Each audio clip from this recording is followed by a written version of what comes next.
Dito nga sa LS Lechon, meron ng sisig lechon. Sa mga nakasubok na ng lechon with chowpan na 100 pesos, subukan nyo din to. 100 pesos din with chowpan. Bossing, balita ko may bago ka daw sa menu ah. Meron sir, bago tayong lechon sisig ngayon. Ayan, oh. Ilang grams ng bossing? Ito, 190 grams sa halagang 150 lang. Yeah, 100. 130 grams. Meron tayo 1/4, 200 lang. Meron din kaming sisig rice, boss. Ayan, 100 lang din yan. Ayun oh. Chowpan sisig. Sige nga bossing, try ko na yung bossing. Ito, bossing, oh.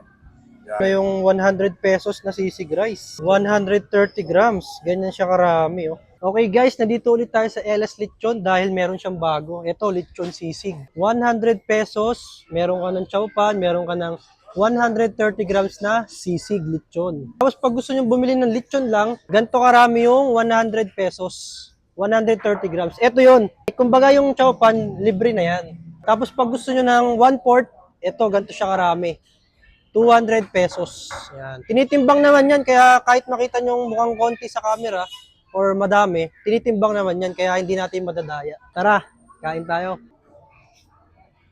Ayos yung sisig niya. Yung kalamansi mas magpapalasa yan. Ayan. Sabi may sili po. Ayos to, okay din yung lasa niya.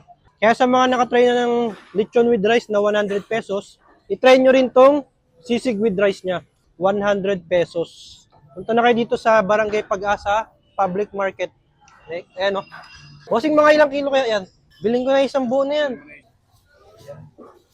Sa mga hindi pa nakakatikim ng lechon ni LS Lechon, mag-take out na kayo. Punta na kayo dito. Mga sir, ma'am, sa mga hindi pa nakakatikim ng lechon sisig, punta lang kayo rito sa Pag-asa Market, tapat ng Villarica Pawn Shop. Open kami Monday to Saturday, 9 a.m. to 10 p.m.